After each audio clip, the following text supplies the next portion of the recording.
Leonardo Albuquerque avait tout, le pouvoir, la richesse, le contrôle. Mais son monde s'effondre lorsqu'il reçoit une lettre anonyme. « Aidez-moi, je suis seul. » L'expéditeur, un garçon se présentant comme son fils. Alors, que les choix passés refont surface, Leonardo doit prendre la décision la plus importante de sa vie. Embrassera-t-il la paternité ou s'enfuira-t-il?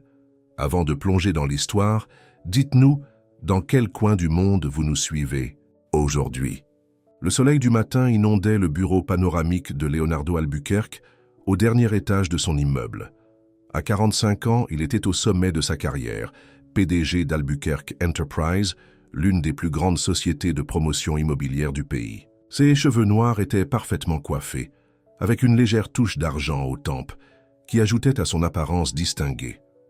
Leonardo ajusta sa cravate coûteuse en examinant les contrats du nouveau complexe hôtelier que sa société était en train de construire. 20 millions de dollars étaient en jeu avec ce contrat, mais pour lui c'était juste un mardi comme les autres. « Monsieur Albuquerque, votre rendez-vous de 9 heures est arrivé. » Annonça Véronica, son assistante efficace, par l'intercom. « Faites-les entrer, » répondit Leonardo sans lever les yeux de ses papiers. La porte s'ouvrit et Véronica entra à la place de son rendez-vous. « J'ai aussi reçu ceci pour vous ce matin. » Pas d'adresse de retour remis en main propre. Elle déposa une simple enveloppe blanche sur son bureau. Leonardo fronça les sourcils. « C'est inhabituel. Demandez à la sécurité de vérifier les caméras du bâtiment pour voir qui l'a livré. » Déjà fait, monsieur. C'était un service de messagerie, rien de suspect. Après le départ de Véronica, Leonardo prit l'enveloppe. Son nom était écrit à la main sur le devant, ni tapé ni imprimé. Juste une écriture simple, légèrement désordonnée. Quelque chose la fit hésiter avant sa réunion prévue. Il l'ouvrit soigneusement et sortit une seule feuille de papier. Le message était bref, écrit de la même écriture « Aidez-moi, je suis seul ». En dessous se trouvait une adresse dans le vieux quartier de la ville, une zone que sa société essayait d'acheter et de réaménager depuis des années. Leonardo fixa le papier, sentant une tension inattendue dans sa poitrine. Il devrait le jeter. C'était probablement une arnaque ou peut-être un tour de l'un de ses concurrents, mais quelque chose dans ces mots simples l'attirait. « Véronica », appela-t-il par l'intercom, « reprogrammez mes rendez-vous du matin. Quelque chose s'est présenté. » 30 minutes plus tard, la voiture de luxe noire de Leonardo s'arrêta devant une vieille maison partiellement effondrée. Le quartier était exactement ce qu'il attendait. Délabré, en grande partie abandonné, le genre d'endroit que sa société raserait et reconstruirait en quelque chose de rentable. « Attendez ici », dit-il à son chauffeur en sortant. De la voiture. La porte d'entrée de la maison était à peine accrochée à ses gonds. Leonardo hésita, se demandant s'il s'agissait d'un piège. Il s'était fait beaucoup d'ennemis au fil des ans. « Bonjour », appela-t-il. Au début, il n'y eut rien, puis un léger mouvement dans les ombres. Un garçon, peut-être âgé de 7 ou 8 ans, apparut. Ses vêtements étaient sales et trop grands pour sa petite carrure. Ses cheveux noirs étaient en désordre et ses yeux bruns, des yeux qui semblaient étrangement familiers, étaient grands de peur et d'espoir. « As-tu écrit ce mot ?»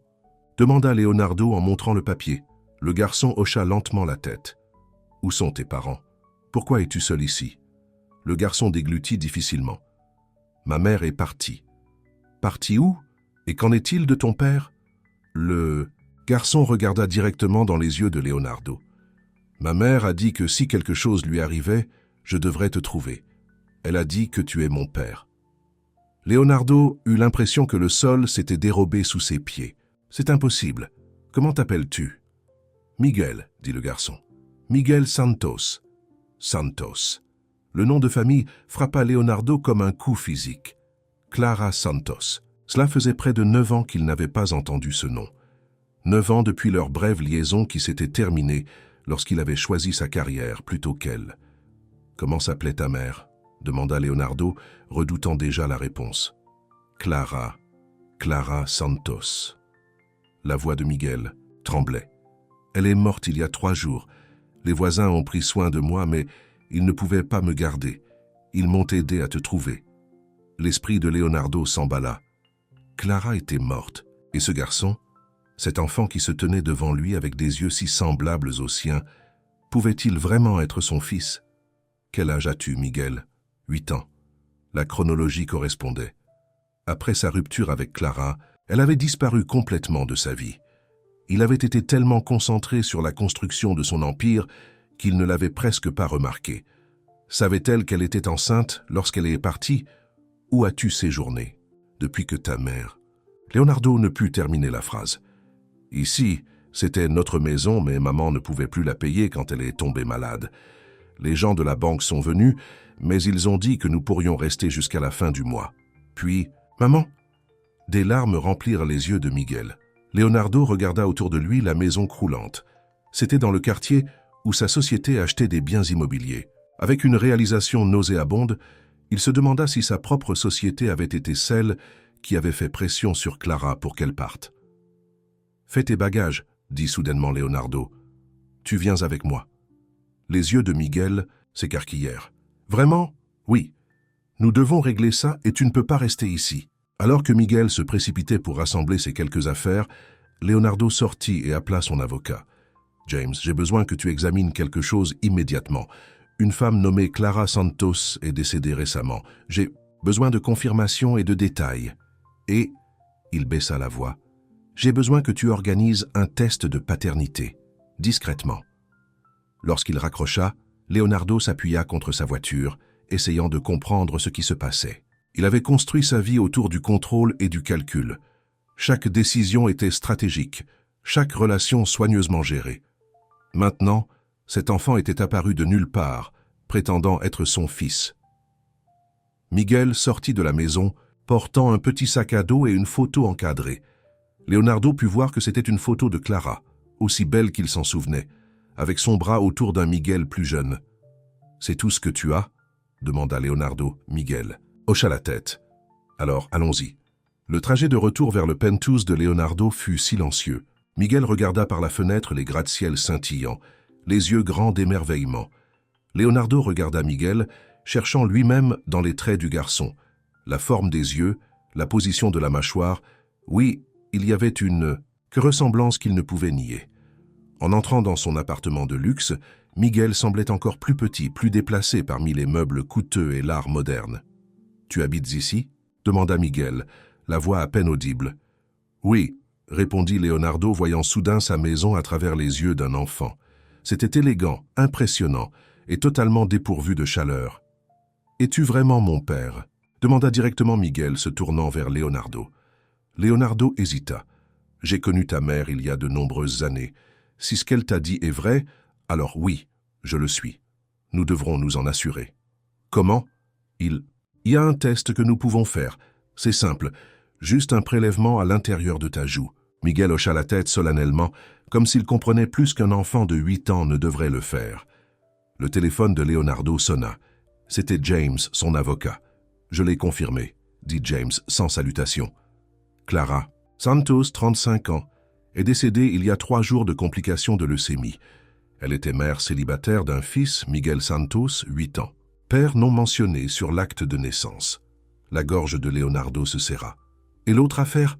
J'ai fait venir le laboratoire chez vous cet après-midi. Les résultats peuvent être accélérés, disponibles demain.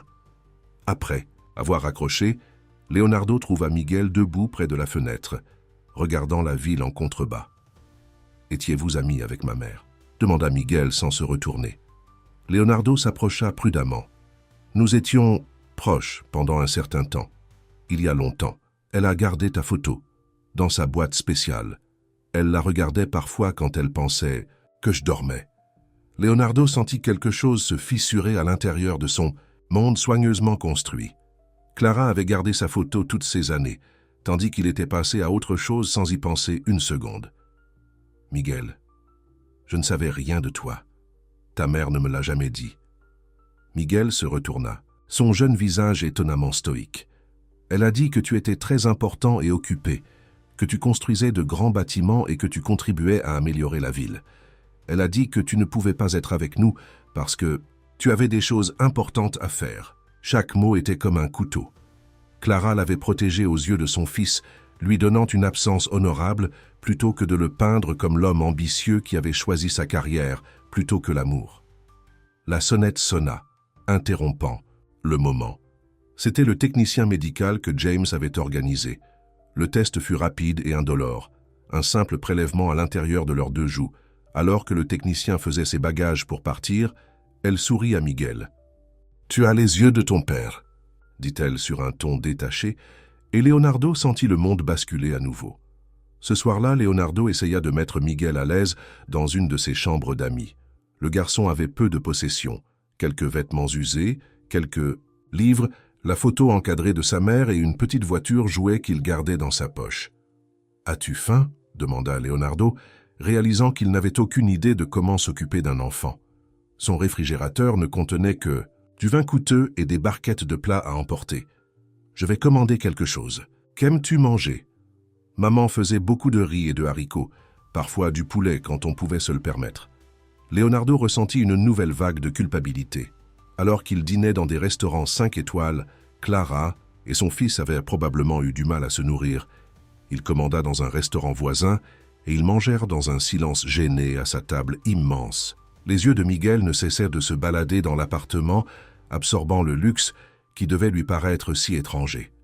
« Saviez-vous que votre entreprise allait démolir notre maison ?» demanda Miguel soudainement, surprenant Leonardo. « Quoi ?» Maman a reçu des lettres d'Albuquerque Enterprise. Elle a pleuré en les lisant. Ils allaient démolir tout notre quartier pour construire de nouveaux appartements. Leonardo fut pris de nausées. Sa propre entreprise avait fait pression sur Clara, rendant ces derniers mois encore plus difficiles. Le projet de réaménagement avait été l'un de ses projets favoris. Des condos de luxe qui rapporteraient des millions. « Je ne savais pas que vous habitiez là », dit-il faiblement, conscient de l'insuffisance de ses mots. Après le dîner, Leonardo montra à Miguel comment utiliser la télévision dans sa chambre, sortit une nouvelle brosse à dents et trouva un t-shirt dans lequel il pourrait dormir. Jusqu'à ce qu'il puisse t'acheter un vrai pyjama. « Vais-je rester ici maintenant ?» demanda Miguel alors que Leonardo s'apprêtait à quitter la pièce. « Pour ce soir, oui. On verra tout ça demain. » « Maman a dit que tu ne me voulais peut-être pas. » La voix de Miguel était faible mais ferme. « Elle a dit que tu avais une vie importante et qu'un enfant ne s'y intégrerait peut-être pas. Mais elle a dit que je devais essayer quand même, parce que tout le monde a besoin d'une famille. » Leonardo resta figé dans l'embrasure de la porte. « Va dormir, Miguel.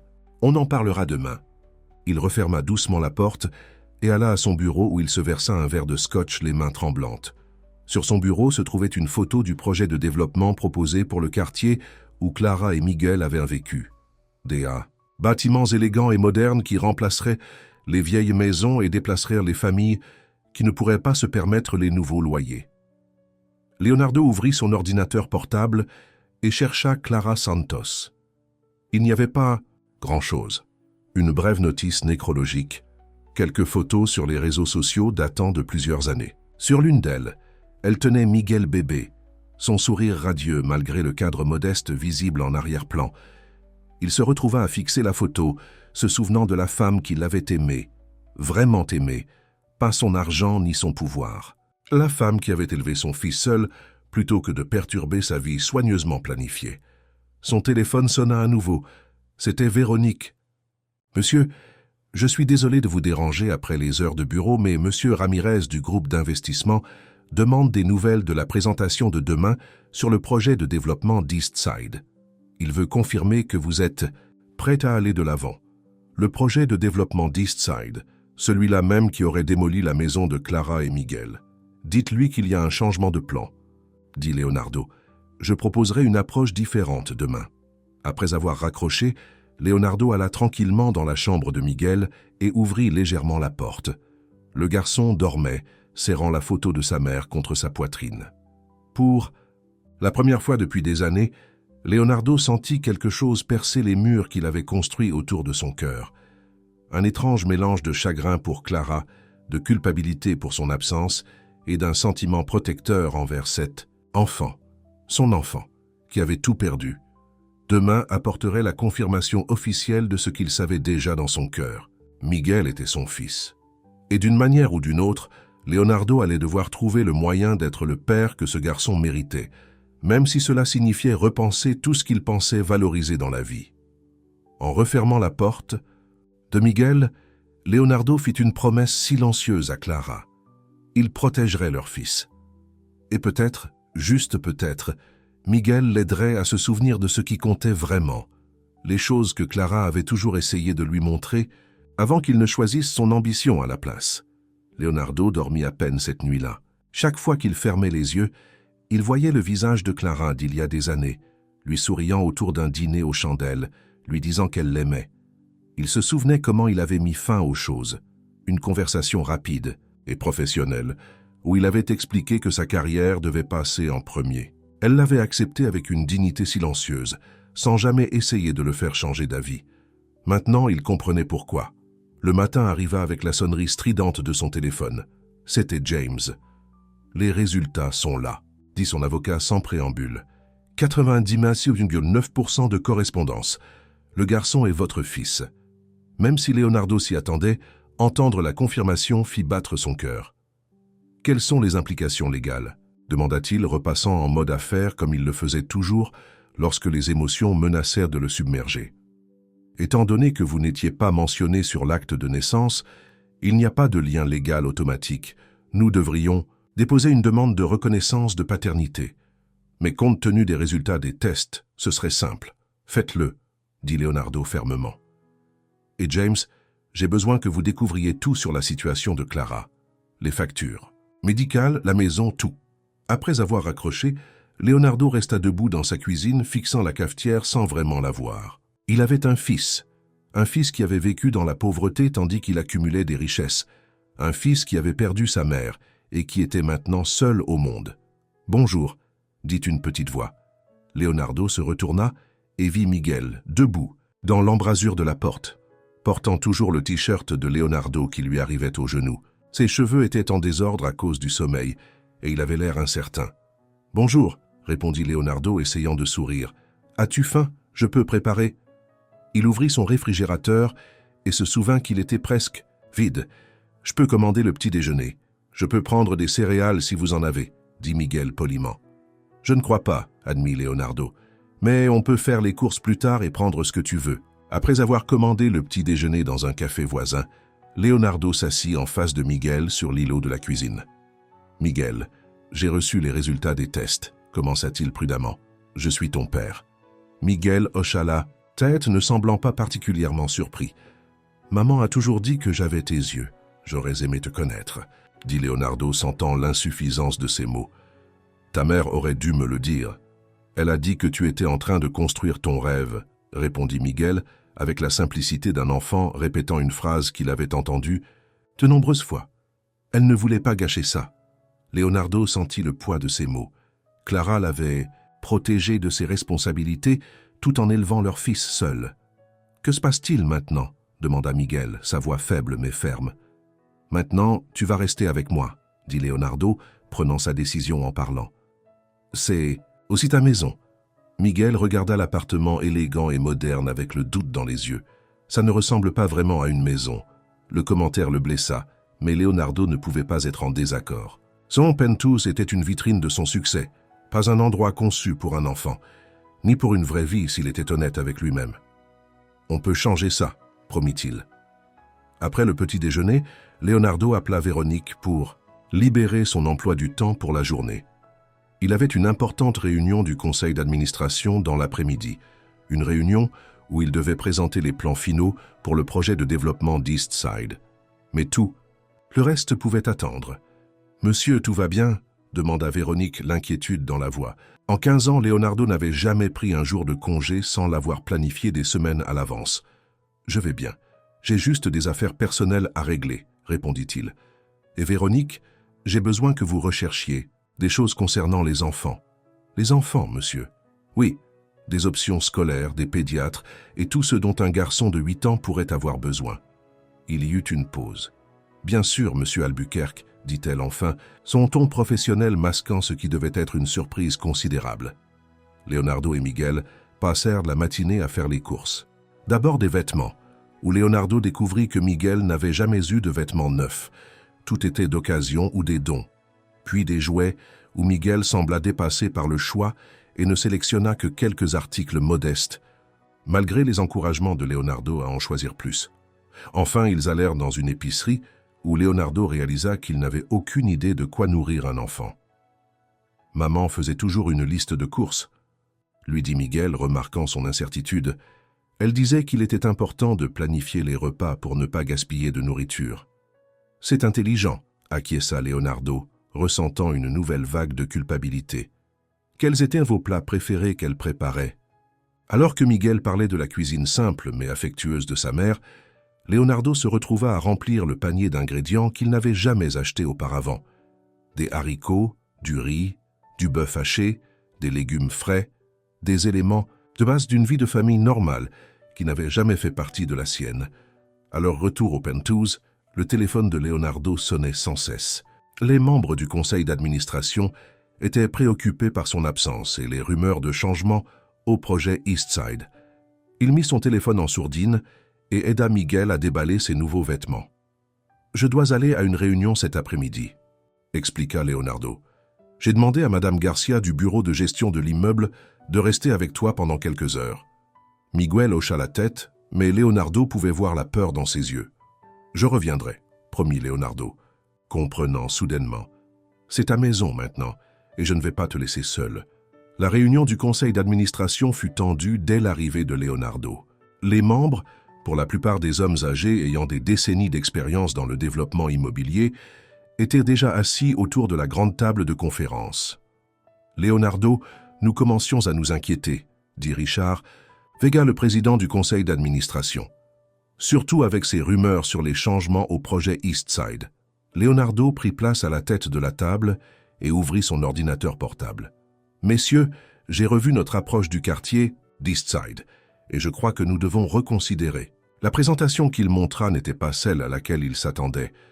Au lieu de plans pour des condominiums de luxe qui nécessiteraient la démolition des maisons existantes, Leonardo proposa un développement à revenus mixtes qui intégrerait des logements abordables à des unités haut de gamme. « Ce n'est pas ce dont nous avons convenu, » interrompit Victor Santos. « Aucun lien de parenté avec Clara, mais la coïncidence du nom de famille frappa Leonardo. » Les marges bénéficiaires sur cette nouvelle proposition sont considérablement plus faibles. Elles sont toujours saines, rétorqua Leonardo. Et cette approche répond aux préoccupations en matière de déplacement qui ont généré une presse négative. Elle nous permet également de bénéficier de certaines incitations fiscales. Depuis quand vous souciez-vous des déplacements? Demanda Richard, les yeux plissés. Vous avez toujours dit que les affaires sont les affaires et que la sentimentalité n'a pas sa place dans le développement. Leonardo pensa à Miguel, à Clara, à la maison qu'ils avaient eu du mal à garder. J'ai reconsidéré cette position. Notre entreprise peut être rentable tout en étant responsable envers les communautés que nous touchons.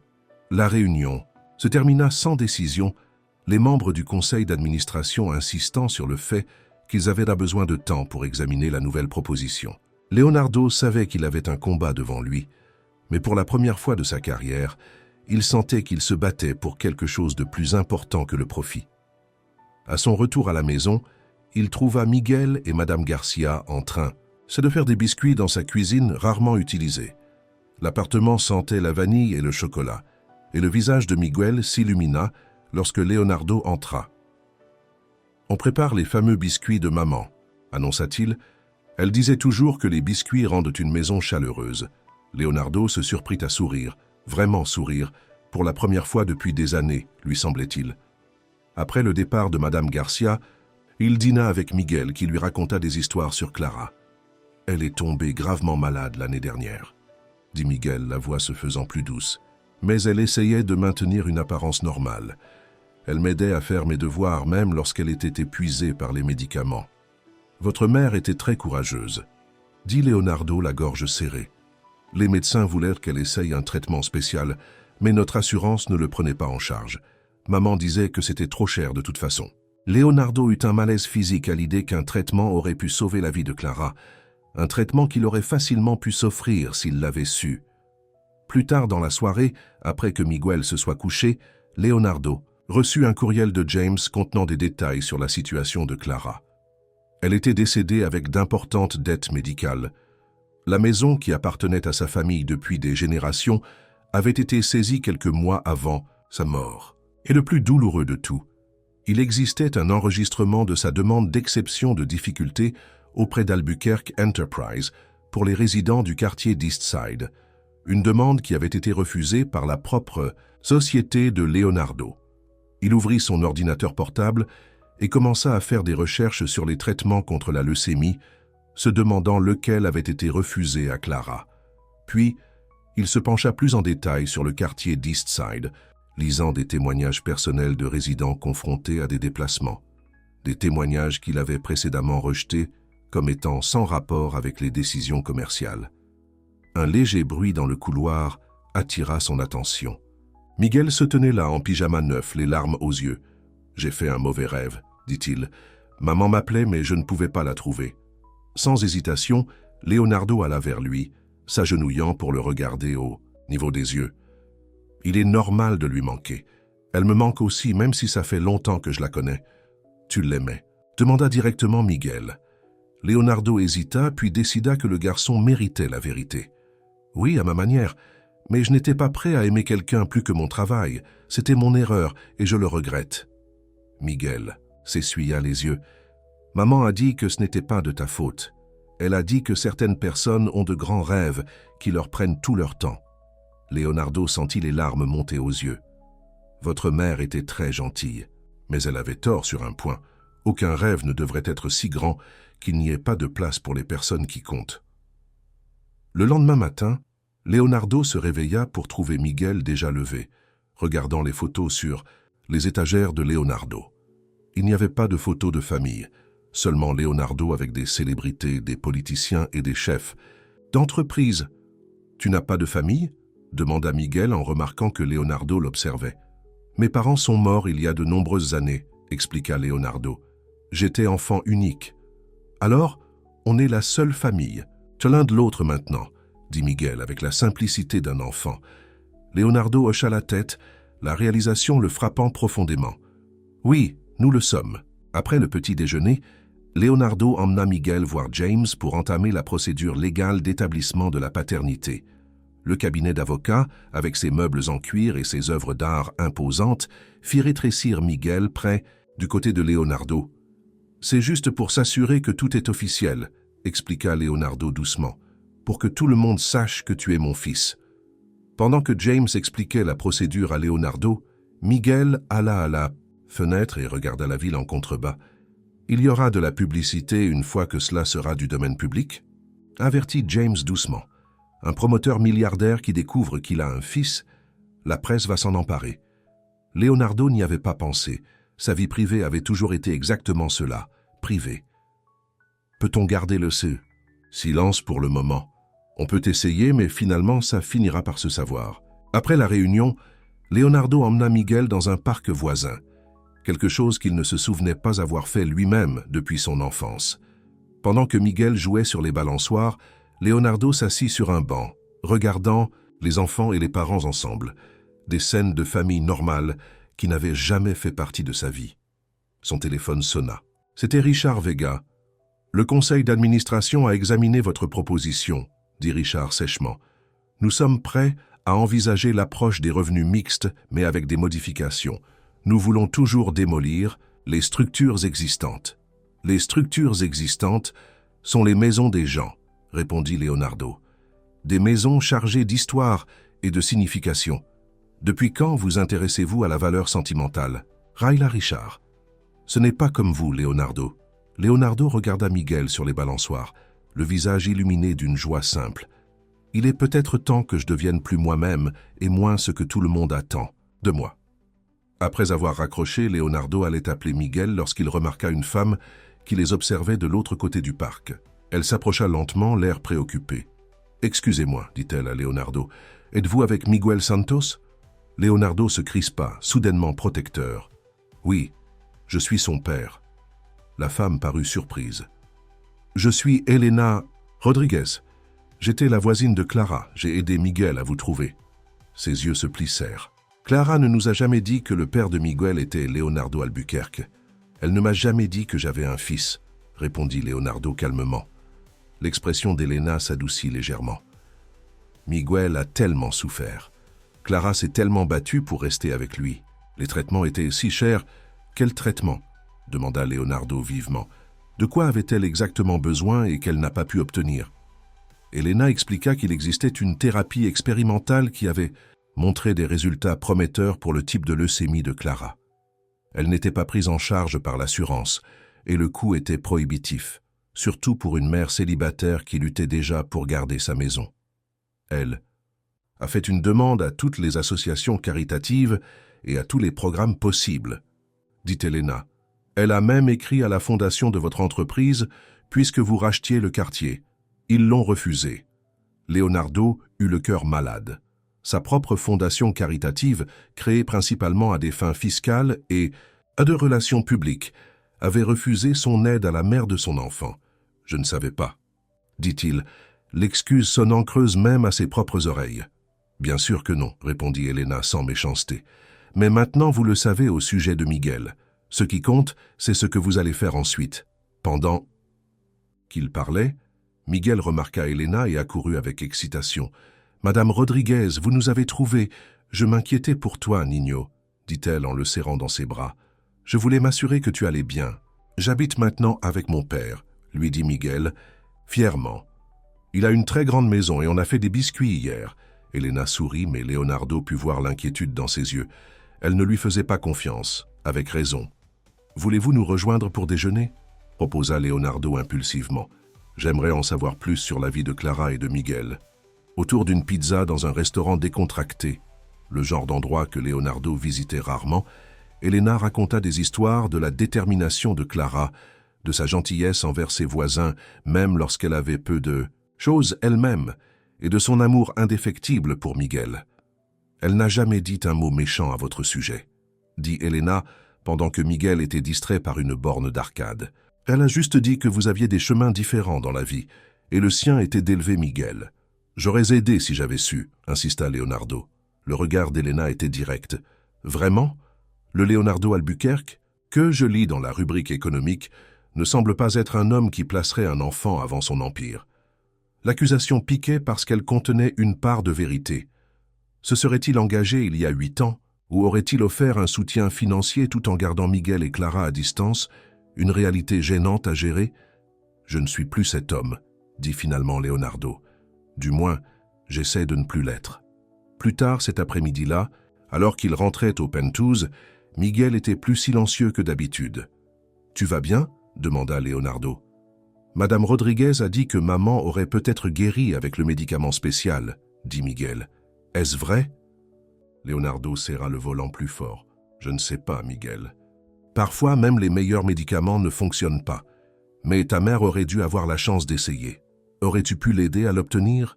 Parce que tu es riche ?»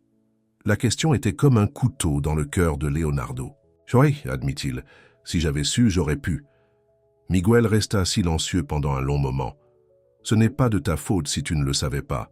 Maman a fait ce choix. » La générosité de cette déclaration, de la part d'un enfant qui avait tout le droit d'être en colère, humilia complètement Leonardo. Ce soir-là, pendant que Miguel dormait, Leonardo prit une décision. Il convoqua une réunion d'urgence du conseil d'administration pour le lendemain et passa la nuit à se préparer. Le matin venu, il était prêt. « Miguel, j'ai une autre réunion aujourd'hui, » dit-il au garçon pendant le petit déjeuner. « Madame Garcia va rester avec toi encore une fois, mais je te le promets, c'est la dernière pour un moment. Après aujourd'hui, on va passer du temps ensemble à construire notre nouvelle vie. » Miguel hocha solennellement la tête. « Vas-tu parler de moi aux gens de ta société ?»« Oui, » dit Leonardo, « et je vais faire d'autres changements aussi. » La salle du conseil était tendue à l'arrivée de Leonardo. Tous les membres étaient de présents, ainsi que les hauts dirigeants de la société. « Messieurs, » commença Leonardo, « j'ai convoqué cette réunion pour annoncer plusieurs changements importants. Tout d'abord, je retire entièrement le projet de développement d'Eastside. » La salle explosa en protestation. « Ce projet représente des millions de recettes potentielles, » objecta Victor. « Il représente aussi des maisons et des vies, » rétorqua Leonardo. « Des vies comme celle de Clara Santos, décédée récemment, laissant derrière elle son fils de 8 ans. Un fils qui, j'ai récemment découvert, est aussi mon fils. » Le silence stupéfait qui suivit procura à Leonardo une sombre satisfaction. Avec effet immédiat, je crée la fondation Clara Santos, avec une dotation initiale de 50 millions de dollars. La fondation se concentrera sur 2 initiatives. fournir l'accès à des traitements médicaux expérimentaux aux patients qui ne peuvent pas se les permettre et développer des logements véritablement abordables qui préservent les quartiers existants. Richard Vega se leva, le visage rouge de colère. Il s'agit d'une société cotée en bourse, Leonardo, pas de votre œuvre de charité personnelle. Vous avez une responsabilité envers les actionnaires. Je suis parfaitement conscient de mes responsabilités, répondit Leonardo, calmement. C'est pourquoi j'ai préparé ceci. Il distribua des dossiers à chaque membre du conseil. Ce sont les plans pour un nouveau type de société de développement. Une société qui équilibre le profit et la responsabilité sociale. C'est l'avenir d'Albuquerque Enterprises. Ceux qui ne partagent pas cette vision sont invités à vendre leurs actions. À moi. Je suis prêt à privatiser l'entreprise si nécessaire. La réunion dura des heures, avec des débats houleux et des menaces à peine voilées. Mais Leonardo resta ferme. Finalement, il avait obtenu suffisamment de soutien pour aller de l'avant avec ses projets, bien que plusieurs membres du conseil d'administration aient démissionné en signe de protestation. À son retour à la maison, il trouva Miguel en train de construire un fort avec des coussins de canapé, aidé par Madame Garcia. « Comment s'est passée ta réunion ?» demanda Miguel. « Bien. » répondit Leonardo, souriant à la transformation de son salon autrefois immaculé. « Je leur ai parlé de toi et de ta maman, et je leur ai dit que nous allions faire les choses différemment maintenant. » Ce soir-là, après que Miguel se fut couché, Leonardo s'assit sur son balcon, contemplant les lumières de la ville. Son téléphone n'avait cessé de sonner. Des appels d'associés, de journalistes, et même de vieux amis qui avaient entendu les rumeurs sur son changement de direction spectaculaire. Il les ignora tous, ouvrant plutôt son ordinateur portable pour consulter les annonces immobilières, non pas pour des opportunités de développement, mais pour des maisons, de vraies maisons, avec des jardins où un garçon pourrait jouer, des quartiers avec d'autres enfants et des écoles à proximité. La lettre qui avait tout changé était sur la table à côté de lui. « Aide-moi, je suis seul. » Des mots, si simples qui avaient brisé son monde soigneusement construit, et ce faisant, l'avaient peut-être sauvé d'une vie de succès vide. Demain, il emmènerait Miguel rendre visite à la tombe de Clara. Ensemble, ils commenceraient le processus de guérison et deviendraient une famille, la famille qu'elle avait toujours voulu pour eux. Leonardo leva les yeux vers les étoiles, imaginant Clara quelque part parmi elles. « Je prendrai soin de notre fils, promit-il doucement, et j'essaierai d'être l'homme que tu as toujours pensé que je pouvais être. » 1 mois s'était écoulé depuis l'arrivée de Miguel dans la vie de Leonardo. La frénésie médiatique avait été intense au début. Un promoteur milliardaire découvre un fils secret, mais Leonardo avait refusé toutes les interviews, se concentrant plutôt sur la création d'une stabilité pour Miguel. Ils avaient quitté le penthouse pour une maison spacieuse, dans un quartier familial. La maison avait un jardin avec une balançoire, 4 chambres et une cuisine où ils apprenaient à cuisiner ensemble. Principalement des recettes simples que Clara avait apprises à Miguel. Leonardo se tenait dans l'embrasure de la porte de la nouvelle chambre de Miguel, observant le garçon arranger une collection de photos encadrées sur sa commode. La plupart étaient de Clara, mais il y en avait maintenant de nouvelles. Miguel et Leonardo au parc à un match de baseball en train de faire une pizza ensemble. « Aimes-tu ta chambre ?» demanda Leonardo. Miguel hocha la tête, passant sa main sur la couette bleue. « Elle est plus grande que tout notre appartement. » Ces commentaires innocents frappaient encore Leonardo de plein fouet, des rappels des mondes très différents dans lesquels ils avaient vécu. « Madame Garcia a appelé, » dit Miguel. « Elle veut savoir si je peux toujours venir à la cérémonie commémorative samedi. » Madame Garcia, ainsi qu'Elena et d'autres voisins de l'ancien quartier, avaient organisé un jardin commémoratif en l'honneur de Clara. Le terrain avait été acheté par la fondation Clara Santos, le premier acte officiel de Leonardo en tant que président. « Bien sûr que nous irons, » lui assura Leonardo. « Il est important de se souvenir de ta maman. » Miguel avait l'air soulagé. « Certains enfants de l'école ont dit que tu ne voulais peut-être pas venir parce que tu es célèbre maintenant et que c'est dans l'ancien quartier. » Leonardo s'assit au bord du lit. « Miguel, je ne serai jamais trop occupé ou trop important pour quelque chose qui compte pour toi, surtout quelque chose qui honore ta mère. » Le garçon sourit, un sourire qui devenait plus fréquent au fil des semaines. Le téléphone de Leonardo sonna. Veronica appelait pour les préparatifs de la première journée de Miguel à sa nouvelle école demain. Leonardo l'avait engagé auprès d'Albuquerque Enterprise pour être son assistante personnelle, gérer la fondation et l'aider dans la transition vers leur nouvelle vie. « Tout est prêt », rapporta-t-elle. « Uniforme, fourniture, compte de déjeuner. Le directeur vous rencontrera personnellement à 8 heures. » « Merci, Veronica. Des nouvelles de James concernant la réunion du conseil? Ils ont accepté votre offre de rachat.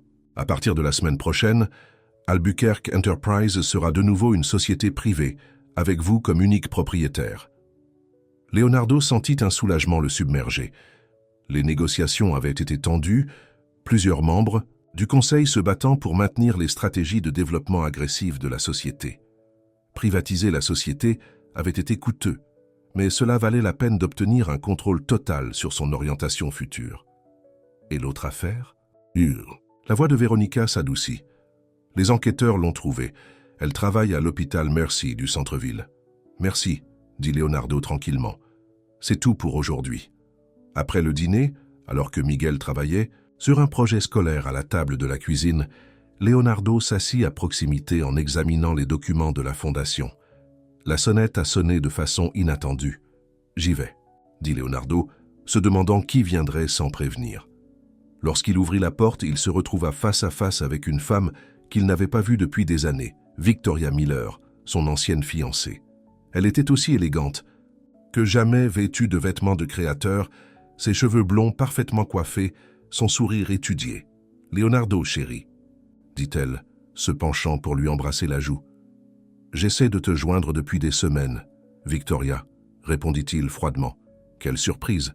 J'ai entendu parler de ton fils, » dit-elle, ses yeux se dirigeant au-delà, de Leonardo vers l'intérieur de la maison. « Un tel choc pour tout le monde. J'ai pensé que tu pourrais avoir besoin d'un ami pendant cet ajustement. » Avant que Leonardo ne puisse répondre, Miguel apparut dans le couloir, curieux de leur « visiteuse ?»« Bonjour » dit-il poliment. Le sourire de Victoria se resserra légèrement.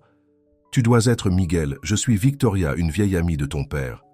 Nous avons été fiancés brièvement il y a 5 ans, expliqua Leonardo à Miguel, puis se tourna vers Victoria. Ce n'est pas le bon moment pour une visite. N'importe quoi. Insista Victoria, le dépassant pour entrer dans la maison. J'ai apporté le dîner de chez Giovanni, ton préféré. Elle brandit un sac d'un restaurant coûteux. Nous avons déjà mangé, dit Leonardo de plus en plus mal haï. L'aise en sa présence. Victoria regarda autour de la maison, observant le mobilier modeste et les photos de famille. Quel endroit douillet, si différent de ton style habituel. Miguel l'observa des yeux méfiants, sentant la tension. Miguel, pourquoi ne finirais-tu pas ton projet dans ta chambre? Suggéra Leonardo doucement.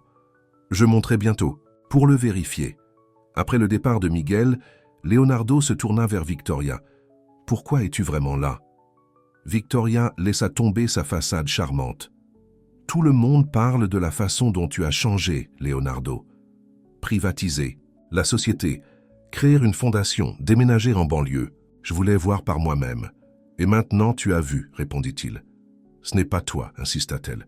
Jouer à la maison avec un enfant que tu connais à peine. Tu es Leonardo Albuquerque, tu construis des empires. Tu ne pousses pas de balançoires au parc. Tu ne m'as jamais connu aussi bien que tu le pensais, dit Leonardo. Peut-être que je suis enfin en train de devenir celui que je devais être. Victoria se rapprocha. Nous formions un couple formidable. Leonardo, 2 personnes ambitieuses ayant les mêmes objectifs. Ce fantasme domestique ne durera pas. Quand tu seras prêt à être toi-même à nouveau, appelle-moi. Après son départ, Leonardo trouva Miguel assis en haut des escaliers. « As-tu entendu ?»« Ça-tu » demanda Leonardo. Miguel hocha la tête. « Elle ne m'aime pas. Elle ne te connaît pas, » corrigea Leonardo. « Et elle ne me connaît plus non plus. Allais-tu l'épouser ?» Leonardo s'assit à côté de Miguel sur les escaliers. « Autrefois, je pensais que je le pourrais. Mais nous voulions des choses différentes dans la vie. Qu'est-ce que tu voulais? À l'époque, le succès, l'argent, le pouvoir. » Leonardo soupira. « Je pensais que ces choses me rendraient heureux. Et maintenant ?» Leonardo passa son bras autour des épaules de Miguel. « Maintenant, je veux que nous soyons une famille. C'est ce qui me rend heureux. Le lendemain matin, Leonardo conduisit Miguel à sa nouvelle école. Le garçon était nerveux, jouant avec les bretelles de son sac à dos. « Et si les autres enfants ne m'aiment pas ?» demanda Miguel. « Sois simplement toi-même, » conseilla Leonardo. « C'est plus que suffisant. » Alors qu'ils arrivaient à l'école, Leonardo remarqua les autres parents qui les regardaient. Son visage avait suffisamment été dans les journaux récemment pour qu'il soit facilement reconnu. Miguel l'a remarqué aussi. « Tout le monde nous regarde, » chuchota-t-il. « Ignore-les, » dit Leonardo, bien qu'il sache que ce ne serait pas si facile. Sa soudaine notoriété en tant que père célibataire avec un fils jusque-là inconnu en avait fait des objets de curiosité. Le directeur les accueillit chaleureusement, mais Leonardo put sentir sa conscience de qui il était, ou plutôt de sa richesse. C'était une réaction à laquelle il était habitué, mais il s'inquiétait de la façon dont cela affecterait Miguel. « Monsieur Albuquerque, nous sommes honorés d'avoir Miguel parmi nous, » dit-elle. « Je tiens à vous assurer que nous veillerons à sa vie privée et à son confort. »« Merci, » répondit Leonardo. « Mais je ne veux pas qu'il soit traité différemment des autres élèves. » Après avoir rencontré l'enseignante de Miguel et l'avoir vu s'installer dans sa classe, Leonardo retourna à sa voiture en ressentant un étrange mélange d'inquiétude et de fierté. Son fils, cela semblait encore surréaliste de prononcer ces mots, était courageux et résilient, faisant face à une nouvelle situation avec courage. Au lieu de rentrer à la maison, Leonardo se rendit à l'hôpital Mercy. Il se gara et resta assis dans sa voiture pendant longtemps, rassemblant son courage. Finalement, il entra et s'approcha du bureau d'accueil. « Je cherche le docteur Rebecca Santos, » dit-il. La réceptionniste le dirigea vers le service d'oncologie. Alors qu'il attendait dans le couloir, Leonardo la repéra immédiatement, la sœur aînée de Clara. La ressemblance était frappante, bien que les cheveux de Rebecca soient plus courts et grisonnants. Elle examinait le dossier d'un patient lorsqu'elle leva les yeux et le vit. Son expression passa instantanément de concentration professionnelle à la surprise, puis à la colère. « Leonardo Albuquerque, » dit-elle froidement. « Je me demandais si vous finiriez par apparaître. »« Rebecca, » la salua-t-il. « Pouvons-nous parler quelque part en privé ?» Elle le conduisit dans une petite salle de consultation et ferma la porte. « Si vous êtes là à propos de Miguel, il vaut mieux qu'il soit loin de vous. J'ai sa garde, » dit Leonardo. « Il vit avec moi maintenant. » Les yeux de Rebecca s'écarquillèrent. Clara n'aurait jamais accepté ça. « Clara est partie, » répondit doucement Leonardo. « Miguel m'a contacté. Il était seul, Rebecca. Où étiez-vous » L'accusation flottait dans l'air entre eux. « J'étais en Afrique avec Médecins sans frontières, » dit-elle enfin. « Je suis revenu pour les obsèques de Clara, mais j'ai dû repartir. Je ne savais pas qu'elle vous laissait Miguel. Elle ne m'a rien dit non plus à son sujet, » admit Leonardo. « Miguel m'a trouvé de lui-même. » Rebecca, ça fait ça sur une chaise. Clara et moi n'étions plus proches ces dernières années. Je lui ai dit qu'elle était folle de vous protéger, de ne jamais vous demander de l'aide même lorsqu'elle est tombée malade. J'aurais aimé qu'elle le fasse, dit sincèrement Leonardo. Je l'aurais aidée. Rebecca rit amèrement. Vraiment ? Le grand Leonardo Albuquerque interrompant la construction de son empire pour aider son ex-petite amie et l'enfant qu'il n'a jamais voulu ? Je ne peux pas changer le passé, dit Leonardo. Mais je suis là maintenant, et je veux que Miguel connaisse sa famille, toute sa famille. Vous êtes sa tante. Et que suis-je censé faire exactement ? Accepter que vous soyez soudainement le père de l'année ? Vous pourriez commencer par venir dîner, suggéra Leonardo. Apprenez à connaître Miguel à nouveau. Il se souvient de vous, mais ça fait des années. Rebecca l'observa avec le même regard direct que Clara possédait. Pourquoi faites-vous vraiment ça ? Accueillir Miguel ? Créer une fondation au nom de Clara. Est-ce de la culpabilité ? Un coup de pub ? Peut-être que ça a commencé par la culpabilité, admit Leonardo. Mais c'est devenu quelque chose de plus. Miguel est un enfant extraordinaire. Clara a fait un travail incroyable pour l'élever, malgré l'absence d'aide. Je veux honorer cela. Rebecca resta silencieuse un instant. J'ai des conditions. Je veux des visites régulières avec Miguel. Et je veux être impliqué dans cette fondation que vous avez créée au nom de ma sœur. Accordé, répondit immédiatement Leonardo. Miguel a besoin de vous dans sa vie. Alors que Rebecca écrivait ses coordonnées, elle dit « Clara a toujours cru qu'il y avait du bien en vous, sous l'ambition. Je pensais qu'elle était naïve. Elle a vu ce que je pouvais être, répondit Leonardo. J'essaye de devenir cet homme. Ce soir-là, Leonardo est allé chercher Miguel à l'école. Le garçon était animé, parlant avec enthousiasme de ses nouveaux amis et professeurs. « Et ils ont un laboratoire de sciences avec de vrais microscopes », s'exclama-t-il. « Monsieur Davis a dit que je pouvais rejoindre le club de sciences, même si ça commence habituellement le mois prochain. » Leonardo sourit à son enthousiasme. « Ça a l'air super. J'ai aussi une surprise pour toi. »« Qu'est-ce que c'est ? J'ai retrouvé ta tante Rebecca aujourd'hui. Elle est de retour d'Afrique et veut te voir. » Les yeux de Miguel s'écarquillèrent. « Vraiment ? Maman disait toujours que tante Becca sauvait des vies dans des endroits lointains. C'est une médecin comme ta mère voulait l'être, » expliqua Leonardo. Clara avait brièvement suivi des études de médecine avant d'abandonner, quelque chose que Leonardo avait récemment appris d'Elena. « Est-ce qu'elle vient à la maison ?»« Ce week-end, » confirma Leonardo. « Et il y a autre chose, dont je veux te parler. Qu'est-ce que tu penserais si je t'adoptais officiellement ?» Miguel semblait confus. « Mais tu es déjà mon père. »« Biologiquement, oui, » expliqua Leonardo. « Mais légalement, je veux m'assurer que tout le monde sache que tu es mon fils et que je suis ton père. Cela signifie que personne ne pourrait jamais te prendre. »« Quelqu'un pourrait faire ça ?» demanda Miguel, soudainement alarmé. « Non, » l'assura rapidement Leonardo, « mais l'adoption rendrait tout officiel. »« Est-ce que j'aurai ton nom de famille ?» Leonardo n'y avait pas pensé. « Si tu veux, oui, mais tu peux aussi garder Santos pour honorer ta mère. » Miguel réfléchit. « Est-ce que je pourrais être Miguel Santos Albuquerque, maman et toi ensemble ?» Leonardo sentit sa gorge se serrer d'émotion. « Toi, ça a l'air parfait. » Le week-end arriva et avec lui la visite de Rebecca. Elle arriva en portant une grande boîte et avait l'air nerveuse. « Tante Becca. » Miguel courut vers elle et après un moment d'hésitation, elle le serra fort dans ses bras. « Regarde-toi, » dit-elle, se retirant pour l'observer. « Tu as tellement grandi. Je suis en 3e maintenant, » lui dit-il fièrement. « Et papa et moi apprenons à cuisiner. » Leonardo remarqua la facilité avec laquelle Miguel l'appelait maintenant « papa », quelque chose qui avait commencé naturellement il y a environ 2 semaines et qui lui donnait encore une vague de joie à chaque fois. Rebecca lança un coup d'œil à Leonardo, son expression s'adoucissant légèrement devant le confort évident de Miguel avec lui. « J'ai apporté des choses du rangement de ta mère, » dit-elle à Miguel, posant la boîte, « des photos et des souvenirs qu'elle voulait que tu aies. » Ils passèrent l'après-midi à parcourir la boîte. Album, photos, manuel scolaire de médecine de Clara, lettres manuscrites qu'elle avait gardées.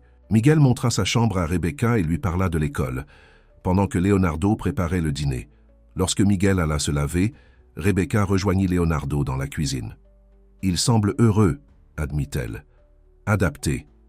Il fait encore parfois des cauchemars, » dit Leonardo. « Il lui manque terriblement. »« Moi aussi, » répondit Rebecca. « C'était la gentille de notre famille. Elle voyait toujours le meilleur chez les gens. »« Comme avec moi, » dit Leonardo. Rebecca hocha la tête. « Je ne comprenais pas à l'époque. Pourquoi elle ne vous a jamais parlé de Miguel? Pourquoi elle ne vous a jamais demandé de pension alimentaire? Pourquoi elle vous parlait si gentiment? Mais vous voir avec lui maintenant... » Elle fit une pause. « Peut-être qu'elle savait ce qu'elle faisait, après tout. »« J'essaie de mériter la foi qu'elle avait en moi, » dit Leonardo. « La fondation, » dit Rebecca, changeant de sujet. « Je l'ai examinée. Le programme médical, fournir des traitements, expérimentaux à ceux qui ne peuvent pas se les permettre, c'est exactement ce dont Clara avait besoin et qu'elle n'a pas pu obtenir. »« Je sais, » répondit Leonardo. « Je ne peux pas l'aider maintenant, mais je peux aider d'autres personnes. »« Comme elle. »« J'aimerais en faire partie, » proposa Rebecca. « En tant que directrice médicale, peut-être, si vous êtes sérieux au sujet de mon implication. »« Je le suis, » l'assura Leonardo. Cela signifierait beaucoup pour Miguel aussi. Après le dîner, alors qu'ils étaient assis dans le salon, Miguel demanda à Rebecca de parler de l'enfance de Clara. Elle partagea des histoires que Leonardo n'avait jamais entendues, sur la détermination de Clara à devenir médecin, son travail bénévole dans les cliniques, même après avoir dû abandonner ses études de médecine, sa joie à la naissance de Miguel. « Est-ce que maman a déjà parlé de mon père ?» demanda innocemment Miguel. Rebecca lança un coup d'œil à Leonardo. Elle a dit qu'il était brillant et passionné par la construction, que tu tenais ta curiosité de lui et tes yeux. Mais elle ne lui a jamais parlé de moi, dit Miguel. Ce n'était pas une question. Non, confirma Rebecca. Je me suis disputé avec elle à ce sujet. Je pensais qu'elle avait tort. Et maintenant, demanda tranquillement Leonardo. Rebecca les regarda. Ce père et ce fils improbables qui construisaient une relation à partir de zéro. Maintenant, je pense que Clara comprenait quelque chose que je ne comprenais pas. Que certaines choses doivent arriver au bon moment. Après que Miguel soit allé au lit, Rebecca et Leonardo ont parlé plus ouvertement. La fondation Clara Santos attire l'attention, lui dit Rebecca. Des collègues m'ont demandé comment orienter les patients vers le programme de traitement. Ce n'est que le début, promit Leonardo. Je veux qu'elle grandisse, qu'elle aide autant de personnes que possible. Et Albuquerque Enterprises? J'ai lu que vous avez complètement changé d'orientation. Leonardo hocha la tête. Nous nous concentrons maintenant sur le développement durable. Des projets qui construisent des communautés plutôt que de les déplacer. C'est une transformation assez importante, observa Rebecca. Tout le monde ne croit pas que c'est authentique. Je me fiche de ce que tout le monde croit, dit Leonardo. Je me soucie de ce que Miguel croit, de ce qu'aurait pensé Clara et de ce que je sais être vrai. Avant de partir, Rebecca a embrassé Miguel et a promis de revenir bientôt. À la surprise de Leonardo, elle lui tendit également la main. « Vous n'êtes pas ce à quoi je m'attendais, admit-elle. Je ne suis plus ce que j'étais, répondit-il. La semaine suivante a apporté de nouveaux défis. Un portrait de Leonardo est paru dans un grand magazine économique, axé sur son changement de direction spectaculaire et sa nouvelle paternité. L'article était largement positif, mais il comprenait des citations d'anciens collègues qui remettaient en question ses motivations et sa stabilité. Ils disent que votre père a perdu son avantage commercial. Tal avertit Véronica en lui montrant l'article. Les investisseurs sont nerveux. Laissez-les, répondit Leonardo. Nous sommes toujours rentables, simplement pas au détriment de la vie et des foyers des gens. Mais l'article a eu une autre conséquence. Il a ramené Victoria dans leur vie. Elle s'est présentée à l'école de Miguel à l'heure de la sortie, s'est approchée de lui avec un photographe à ses côtés et s'est présentée comme pratiquement sa belle-mère. Les photos qui en ont résulté sont apparues en ligne en quelques heures. Leonardo était furieux. Elle n'avait aucun droit de s'approcher de lui, surtout à l'école. Elle a dit que vous vous remettiez ensemble, dit tranquillement Miguel alors qu'il rentrait à la maison. Que je devrais m'habituer à sa présence. C'est absolument faux, l'assura Leonardo. Victoria et moi ne sommes pas ensemble et ne le serons jamais. Alors pourquoi a-t-elle dit ça? Leonardo soupira. Certaines personnes n'aiment pas le changement, Miguel. Elles veulent que les choses restent comme elles étaient. Victoria et moi étions ensemble. Quand j'étais une personne différente, elle veut que cette personne revienne. Mais tu ne reviens pas en arrière, n'est-ce pas? La voix de Miguel avait une note de peur. Jamais, promit Leonardo. Voilà qui je suis maintenant, ton père. Et c'est ce que je veux être. Ce soir-là, Leonardo a appelé Victoria directement. « Éloignez-vous de mon fils », a-t-il dit sans préambule lorsqu'elle a répondu. « Leonardo, chérie, j'étais juste amical », répondit Victoria avec douceur. La presse allait le trouver de toute façon. Mieux vaut une présentation amicale de ma part que le harcèlement. « Des paparazzi. Tu n'avais aucun droit, insista Leonardo, et tu lui as menti à propos de nous. Vraiment ?» La voix de Victoria prit un ton calculateur. « Réfléchis, Leonardo. Cette nouvelle vie, jouer les pères de famille en banlieue, diriger des œuvres caritatives au lieu d'entreprise, elle n'est pas tenable. Finalement, tu te rappelleras qui tu es vraiment. »« Je sais exactement qui je suis, » répondit Leonardo, « et ce n'est pas l'homme que tu connaissais. » Après avoir raccroché, Leonardo alla voir Miguel qui dormait déjà. Le garçon avait traversé tant de changements dans sa courte vie, la perte de sa mère, la découverte de son père, le déménagement dans une nouvelle maison, une nouvelle école. Et maintenant, la pression supplémentaire de l'attention du public Leonardo décida de mieux le protéger. Le lendemain, il engagea des agents de sécurité supplémentaires pour la maison et l'école et demanda à Véronica de trouver un spécialiste des relations publiques qui puisse aider à gérer l'intérêt des médias pour leur famille. « J'ai aussi besoin que tu accélères les papiers d'adoption, » lui dit-il, et contacte des entrepreneurs pour le projet du centre communautaire dans le quartier d'Eastside. Le centre communautaire d'Eastside était le dernier projet de Leonardo. Un équipement polyvalent construit sur le site où se trouvait l'ancien immeuble d'appartements de Clara et Miguel. Il offrirait des programmes parascolaires, une formation professionnelle et une clinique médicale gérée par la fondation Clara Santos. Cet après-midi-là, Leonardo emmena Miguel voir le chantier. Des ouvriers en casque se déplaçaient autour, des fondations qui prenaient une forme. « C'est là où se trouvait notre ancienne maison ?» demanda Miguel, regardant autour de lui avec émerveillement. « Oui, » confirma Leonardo. « Mais au lieu d'appartements de luxe qui auraient forcé tout le monde à déménager, nous construisons quelque chose qui aidera toute la communauté. »« Maman aurait aimé ça, » dit Miguel. Leonardo posa sa main sur l'épaule de son fils. « Je pense aussi. » Alors qu'ils observèrent la construction, Elena Rodriguez s'approcha d'eux. Elle avait été embauchée comme coordinatrice de la sensibilisation communautaire pour le projet. « Les habitants commencent à croire que cela pourrait vraiment arriver, » dit-elle à Leonardo. « Cela change leur perception d'Albuquerque. »« Enterprises. »« C'est bien, » répondit Leonardo. « Mais ce qui compte plus, c'est que cela change leur vie pour le mieux. » Elena sourit à Miguel. « Ta mère serait si fière de ce qui se passe ici. » Sur le chemin du retour, Miguel était silencieux, regardant par la fenêtre. « À quoi penses-tu » demanda Leonardo. « Maman m'a dit un jour que les maisons, ça n'était pas vraiment importante, » dit Miguel. « Elle a dit que les foyers sont là où se trouve votre famille. » Leonardo regarda son fils. Elle avait raison.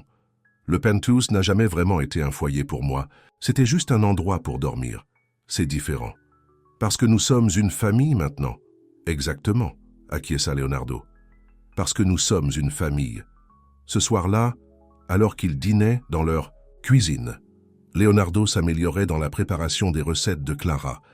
Miguel posa une question qui le prit au dépourvu. « Papa, te marieras-tu un jour ?» Leonardo faillit s'étouffer avec son eau. « C'est une question compliquée. Pourquoi demandes-tu ça ?»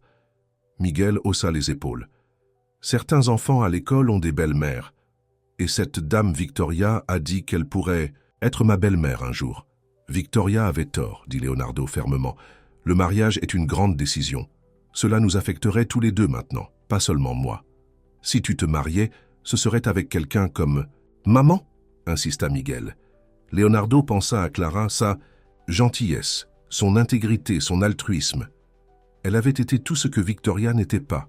« Si j'envisage un jour de me remarier, dit-il prudemment, ce serait absolument avec quelqu'un qui possède les qualités de ta mère. Quelqu'un de gentil, généreux et honnête. »« Bien, » fit Miguel en hochant la tête, satisfait. « Je ne voudrais pas qu'une personne méchante soit ma belle-mère. » Leonardo sourit. « Moi non plus. » Les jours se sont transformés en semaines et leur routine s'est solidifiée. Les matins étaient une ruée de petits déjeuners et de préparatifs scolaires. Les après-midi étaient remplis de devoirs, du club scientifique de Miguel et des cours de cuisine qu'ils appréciaient tous les deux. Les week-ends comprenaient souvent des visites de Rebecca ou des voyages dans le quartier d'East Side pour vérifier les progrès du centre communautaire. Leonardo travaillait moins qu'il ne l'avait jamais fait dans sa vie d'adulte, mais il se sentait plus épanoui. La fondation Clara Santos grandissait, Rebecca s'avérant être une excellente directrice médicale. Albuquerque Enterprises était en transition vers sa nouvelle orientation, axée sur un développement durable et communautaire. Et surtout, Miguel s'épanouissait. Ses professeurs ont rapporté qu'il excellait sur le plan scolaire et se faisait des amis. Les cauchemars devenaient moins fréquents, même s'il gardait toujours la photo de sa mère près de son lit et lui parlait parfois lorsqu'il pensait que Leonardo ne pouvait pas l'entendre. 3 mois après l'arrivée de Miguel, dans sa vie, Leonardo reçut un appel inattendu de son avocat. L'audience d'adoption a été fixée, l'informa James. Mais il y a une complication. Quelqu'un a déposé une objection. « Qui ?» demanda Leonardo. « Victoria Miller » répondit James. « Elle prétend que vous êtes inapte à être le père légal de Miguel en raison de votre comportement erratique et de votre instabilité émotionnelle après la mort de Clara. »« C'est absurde, » dit Leonardo, la colère montant. « Je n'ai jamais été aussi stable ou lucide. Elle revendique également une relation antérieure avec l'enfant, » continua James, sur la base de cette visite à l'école et des photos qui sont apparues en ligne. « Une interaction forcée ne constitue pas une relation, » argumenta Leonardo. « Quel est son but ici? Je soupçonne qu'elle essaie de vous faire pression, » dit James. « Elle n'a aucune chance réelle de bloquer l'adoption, mais elle peut la retarder et créer une publicité négative. » Après avoir raccroché, Leonardo s'assit dans son bureau à domicile, essayant de contrôler sa colère. Victoria attaquait la chose la plus importante de sa vie, sa relation avec son fils. Mais pourquoi? La réponse arriva plus tard ce jour-là, sous la forme d'un autre article de magazine. Celui-ci mettait en vedette Victoria, la dépeignant, comme la femme qui a soutenu Leonardo Albuquerque pendant sa crise de la quarantaine, liée suggérant que ses récentes décisions commerciales étaient motivées par des émotions et potentiellement destructrices pour l'avenir de l'entreprise. L'article citait plusieurs anciens associés exprimant leur inquiétude quant au jugement de Leonardo, Victoria étant présentée comme la voix de la raison qui pourrait le ramener à la raison. C'était une tentative calculée de le saper à la fois personnellement et professionnellement, de suggérer que sa transformation était une folie temporaire plutôt qu'une véritable évolution. Ce soir-là, Leonardo assit Miguel pour une conversation difficile. Il pourrait y avoir des complications juridiques avec l'adoption, expliqua-t-il doucement. Victoria a soulevé quelques objections. « Pourquoi ?» demanda Miguel, les yeux grands d'inquiétude. « Elle ne me connaît même pas. Ce n'est pas vraiment à propos de toi, » l'assura Leonardo. « C'est à propos de moi et des changements que j'ai apportés à ma vie. Certaines personnes ne comprennent pas ou n'approuvent pas ces changements. Mais nous allons quand même être une famille, n'est-ce pas ?» La peur dans la voix de Miguel brisa le cœur de Leonardo. « Toujours, » promit-il. « Aucun tribunal et aucune personne ne peuvent changer cela. Tu es mon fils de toutes les manières qui comptent. » Alors que Miguel le serrait fort dans ses bras, Leonardo fit un vœu silencieux. Il ne laisserait pas Victoria ni personne d'autre menacer ce qu'il avait construit avec Miguel. L'homme qu'il avait été, 3 mois auparavant, aurait pu riposter avec des tactiques commerciales impitoyables. Mais l'homme qu'il était maintenant comprenait que les batailles les plus importantes ne se déroulaient pas dans les salles de conseil, mais dans des espaces plus calmes et plus significatifs, comme la cuisine où lui et son fils préparèrent les recettes de Clara, ou la cour arrière où ils regardèrent les étoiles et parlèrent de la mère que Miguel avait perdue et du père qu'il avait trouvé. Cette nouvelle vie n'était pas une crise ou une phase. C'était ce que Leonardo Albuquerque était vraiment, un père, un fils qui avait enfin compris les sacrifices de ses propres parents, et un homme essayant de construire quelque chose de plus durable que des tours de verre et d'acier. Alors qu'il tenait Miguel, Leonardo savait avec une certitude absolue que quels que soient les défis auxquels ils seraient confrontés, ils les affronteraient ensemble. Parce que c'est ce que font les familles. 6 mois s'étaient écoulés depuis le jour où la lettre de Miguel avait changé à jamais la vie de Leonardo. Les feuilles d'automne tombaient autour de leur maison, alors que Leonardo préparait le petit déjeuner, des crêpes, le festin préféré de Miguel le week-end. « Papa, viens voir » appela Miguel depuis le salon où il regardait les informations du matin. Leonardo entra, la spatule encore à la main, pour voir son propre visage à l'écran de télévision. Le présentateur apportait l'ouverture prochaine du centre communautaire d'Eastside. Le PDG d'Albuquerque Enterprises, Leonardo Albuquerque, inaugurera officiellement le centre communautaire Clara Santos demain, marquant un changement radical dans l'approche de l'entreprise en matière de développement urbain, annonça le présentateur. Le centre, nommé d'après la mère récemment décédée du fils récemment découvert d'Albuquerque, offrira des services médicaux, des programmes éducatifs et des logements abordables à un quartier qui devait autrefois être démoli. Miguel rayonnait de fierté. Le nom de maman va être sur un bâtiment. Leonardo sourit, bien que son cœur ait mal à la pensée que Clara n'ait jamais vu cet hommage. Elle mérite d'être rappelée. Allons-nous toujours à la cérémonie d'ouverture demain ? Demanda Miguel. Bien sûr, l'assura Leonardo. C'est un jour important pour nous deux. Le téléphone de Leonardo sonna. Rebecca appelait pour confirmer les derniers détails de la clinique médicale au sein du centre. Elle avait pleinement adopté son rôle de directrice médicale de la fondation Clara Santos, quittant son poste à l'hôpital pour se consacrer à la poursuite du rêve de sa sœur d'une santé accessible. Le matériel a été livré hier, rapporta-t-elle. Nous serons prêts à accueillir les patients la semaine prochaine. Merci Rebecca, dit Leonardo sincèrement. Je n'aurais pas pu faire ça sans toi. Leur relation était passée d'une méfiance mutuelle à un respect forcé, et maintenant à une véritable amitié. Rebecca les rejoignait souvent pour les dîners du dimanche, apportant des histoires sur Clara qui aidaient Miguel à maintenir son lien avec sa mère. Après avoir raccroché, Leonardo remarqua que Miguel était devenu silencieux, regardant la photo de Clara qui se trouvait maintenant sur l'étagère de leur salon. « À quoi penses-tu » demanda Leonardo doucement. Penses-tu que maman peut voir ce que nous faisons? Demanda Miguel. Du ciel. Leonardo s'assit à côté de son fils. Je crois qu'elle le peut, et je pense qu'elle serait très fière. Surtout de toi. Et de toi aussi, insista Miguel. Madame Rodriguez m'a dit que maman avait toujours dit que tu étais une bonne personne au fond, que tu avais juste besoin de t'en souvenir. La gorge de Leonardo se serra. Même après tout ce temps, la foi de Clara en lui continuait à l'humilier. La sonnette sonna, interrompant le moment. C'était Véronica, arrivant plus tôt que prévu pour leur réunion du samedi concernant l'affaire d'adoption. « J'ai des nouvelles », dit-elle alors que Leonardo l'invitait à entrer. Victoria a retiré son objection à l'adoption. « Quoi ?» Leonardo était stupéfait. « Pourquoi maintenant, après nous avoir combattus pendant des mois ?» Véronica lui tendit une tablette avec un article de presse affiché. Cela a été publié ce matin. Elle est fiancée à Jeffrey Peterson.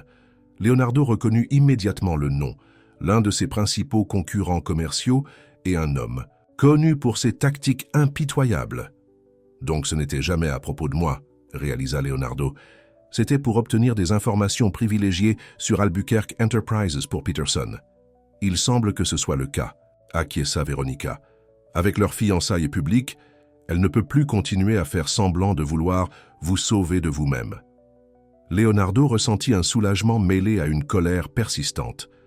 L'ingérence de Victoria avait causé des mois de stress et d'incertitude pour Miguel, qui s'était constamment inquiété d'être éloigné de son nouveau foyer. « Est-ce que cela signifie que l'adoption peut aller de l'avant » demanda-t-il. « Oui », confirma Véronica. « James a appelé ce matin. L'audience est prévue pour vendredi prochain. » Lorsque Leonardo annonça la nouvelle à Miguel, la réaction du garçon fut une pure explosion de joie. Il jeta ses bras autour du cou de son père. « Alors je serai vraiment Miguel Santos Albuquerque, officiellement et tout ?»« Officiellement et tout », confirma Leonardo en le serrant fort dans ses bras. Cet après-midi-là, ils se rendirent ensemble sur la tombe de Clara, une visite qu'ils effectuaient une fois par mois. Miguel déposa soigneusement des fleurs fraîches, tandis que Leonardo prenait du recul, laissant à son fils un moment d'intimité. « Elle aurait eu 36 ans aujourd'hui », dit une voix à côté de lui. C'était Elena Rodriguez, portant son propre bouquet. « Je ne me rendais pas compte que c'était son anniversaire », admit Leonardo, ressentant une pointe de culpabilité. « Miguel le sait », dit Elena. « Il m'a demandé la semaine dernière quelles étaient ses fleurs préférées. » Ils regardèrent Miguel arranger soigneusement les marguerites, puis commencer à parler doucement à la pierre tombale. « Il va si bien », observa Elena. « Vous allez tous les deux très bien. »« Nous essayons », répondit Leonardo. « Chaque jour, j'apprends quelque chose de nouveau sur le fait d'être père et sur le fait d'être humain, ajouta Elena. Le Leonardo Albuquerque dont je lisais dans les magazines économiques n'aurait pas reconnu cet homme là-bas qui parle à son fils. Leonardo sourit. Ce Leonardo Albuquerque n'aurait pas reconnu beaucoup de choses qui valent la peine d'être vues. Alors que Miguel les rejoignait, Elena lui tendit un petit paquet. « C'était à votre mère. Je l'ai trouvé en aidant à vider votre ancien appartement. J'ai pensé que vous devriez l'avoir pour son anniversaire. C'était un simple journal, avec une couverture en cuir usé. » Miguel l'ouvrit avec précaution, les yeux s'écarquillant lorsqu'il reconnut l'écriture de sa mère. « C'est son journal intime, » murmura-t-il. « Je pense qu'elle voudrait que vous l'ayez maintenant, » dit Elena en lui touchant doucement la joue. Sur le chemin du retour, Miguel était silencieux, serrant le journal contre sa poitrine. « Aimerais-tu le lire ensemble ?» proposa Leonardo. « Ou préférerais-tu le lire en privé ?»« Ensemble », décida Miguel au bout d'un moment.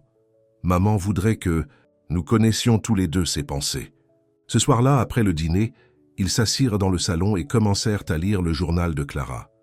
Les entrées s'étendaient sur plusieurs années, commençant peu avant la naissance de Miguel. Son écriture était simple mais pleine, de chaleur et d'humour occasionnel, un peu comme Clara elle-même avait été. En lisant, Leonardo apprit les luttes quotidiennes et les joies de la vie de Clara avec Miguel. Elle écrivait sur les premiers pas et les premiers mots, sur les budgets serrés et les rêves différés, sur les longues nuits passées à étudier les manuels médicaux après que Miguel se soit endormi, et elle a écrit au sujet de Leonardo.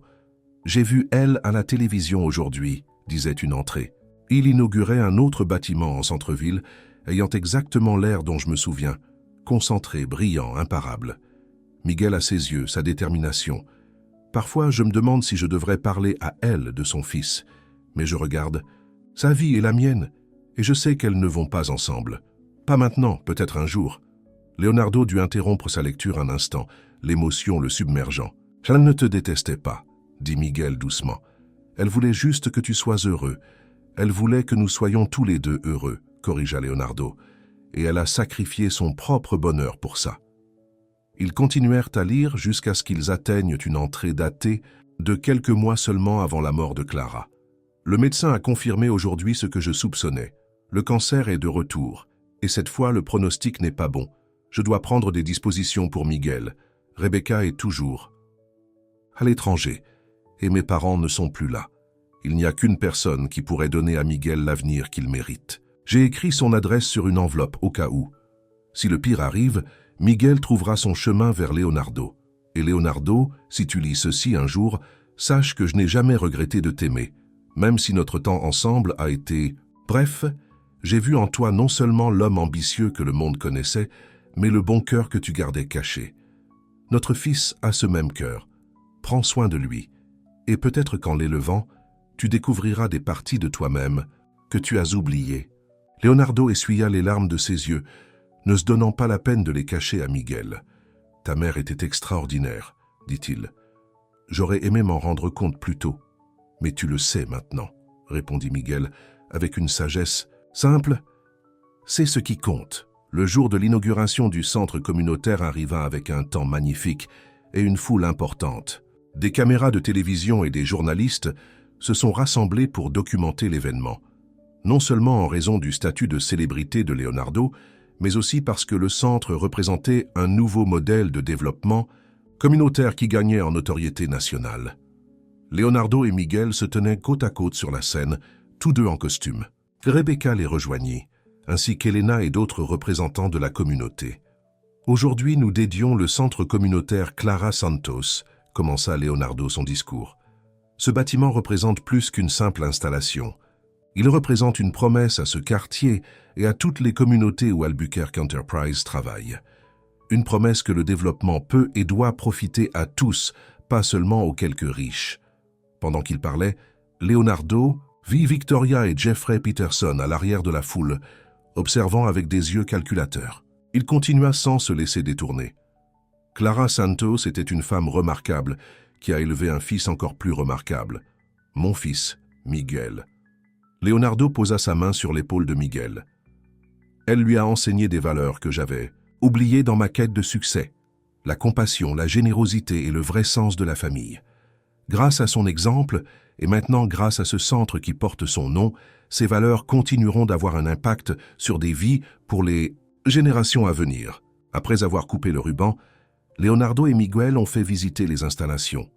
La clinique médicale était déjà installée, Rebecca expliquant comment elle fournirait des soins gratuits ou à faible coût aux résidents du quartier.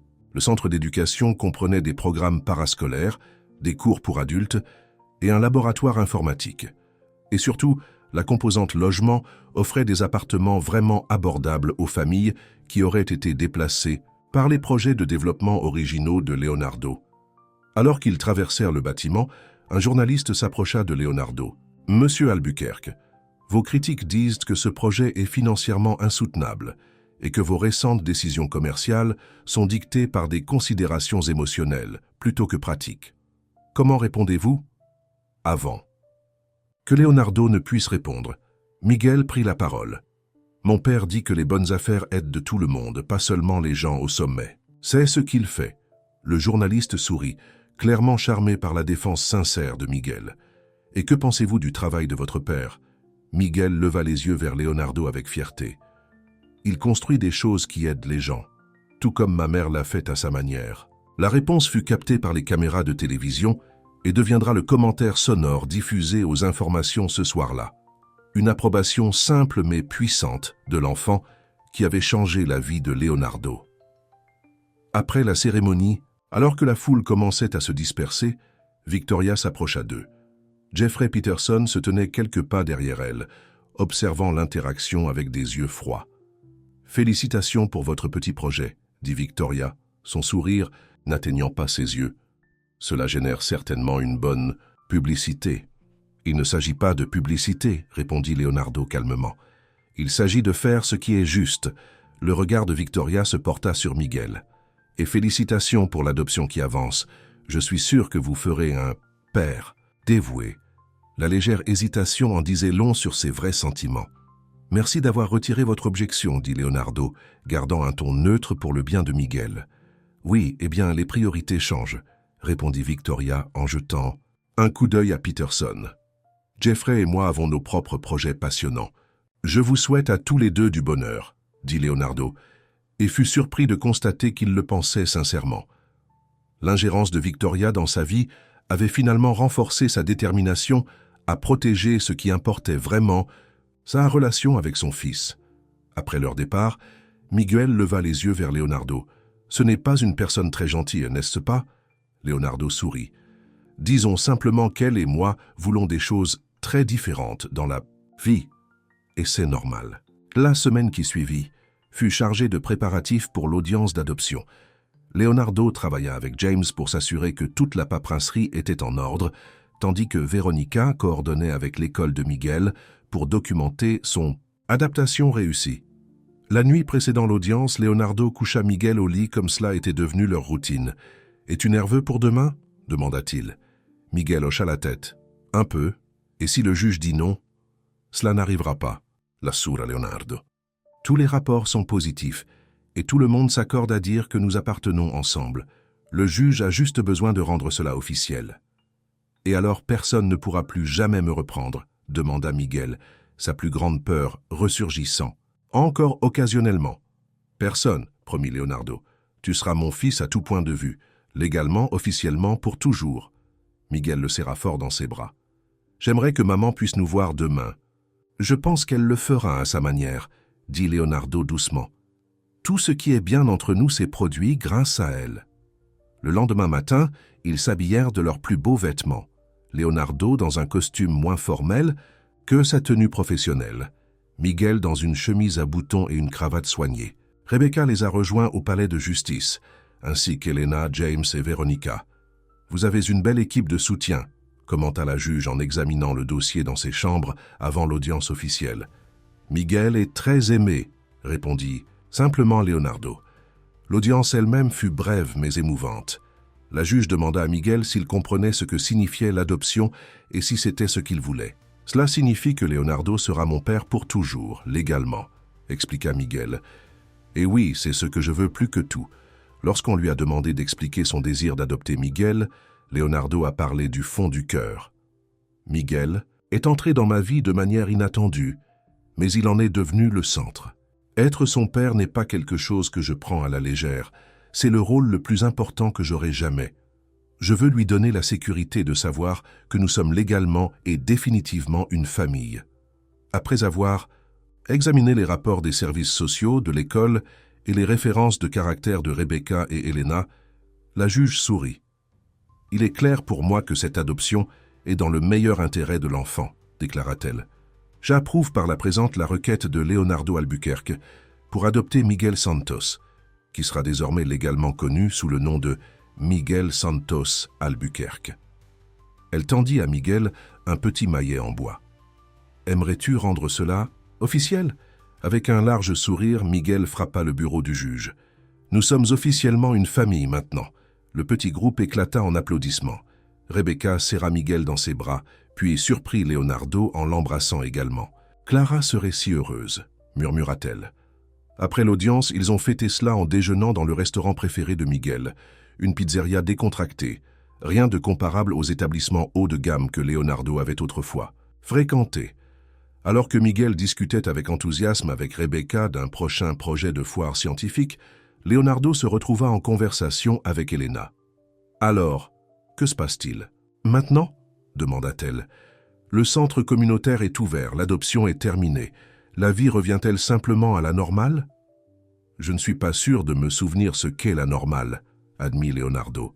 « Mais quoi qu'il arrive ensuite, Miguel sera au centre. » Elena l'étudia pensivement. « Tu sais, quand Miguel m'a montré pour la première fois cette lettre qu'il avait l'intention de t'envoyer, j'ai essayé de le dissuader. J'étais sûr que quelqu'un comme toi ne voudrait pas la complication d'un enfant. j'aurais dit la même chose il y a 6 mois, répondit honnêtement Leonardo. Et maintenant? Maintenant, je comprends ce qui m'a manqué toutes ces années où j'ai bâti mon empire. La connexion. Un but au-delà du profit. L'amour. L'expression d'Elena s'adoucit. Clara disait toujours que tu avais bon cœur sous tes dehors d'hommes. D'affaires. Elle disait qu'un jour tu t'en souviendrais. Elle me connaissait mieux que je ne me connaissais moi-même, reconnut Leonardo. Pendant qu'il parlait, Leonardo remarqua Miguel les observant avec intérêt. Ces dernières semaines, le garçon avait, de manière assez subtile, encouragé son père à passer plus de temps avec Elena, approuvant clairement l'amitié qui s'était développée entre eux. Après le déjeuner, alors qu'il se préparait à partir, Miguel s'arrêta soudainement. « J'ai oublié de te donner ton cadeau », s'exclama-t-il, sortant un petit paquet de sa poche. « Un cadeau ? Ce n'est pas mon anniversaire, » dit Leonardo, confus. « C'est notre jour d'adoption, » expliqua Miguel. « C'est spécial aussi. » À l'intérieur du paquet se trouvait une photo encadrée, pas une photo récente, mais une photo que Leonardo n'avait jamais vue auparavant. Elle montrait Clara tenant Miguel bébé, son visage rayonnant d'amour. « Madame Rodriguez m'a aidé à la trouver, » expliqua Miguel. « Maman la gardait dans sa boîte spéciale.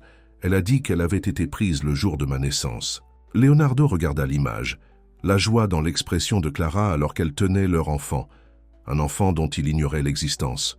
« C'est le cadeau le plus précieux que quiconque m'ait jamais fait, » dit-il, la voix pleine d'émotion. Ce soir-là, après que Miguel soit allé se coucher, Leonardo était assis dans son bureau à domicile. Sur son bureau se trouvaient maintenant 2 photos. La nouvelle photo de Clara et de Miguel bébé et une photo récente de Leonardo et Miguel à l'inauguration du centre communautaire. Son téléphone sonna. C'était James, avec des nouvelles, concernant Victoria et Peterson.